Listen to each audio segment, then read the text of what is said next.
Hey everybody, you're on the GeekBox YouTube channel. Today I will tell you how to factory reset Firestick when frozen. Let's go.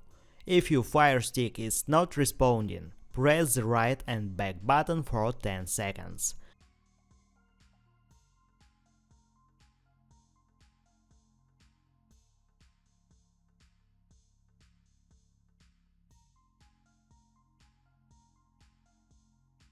Wait for the settings to be reset.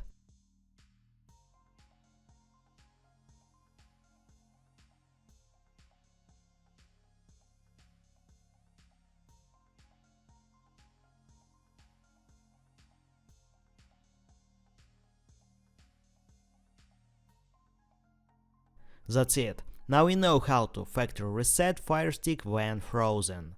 Thanks for watching, please like and subscribe to the channel. Good luck and see you soon.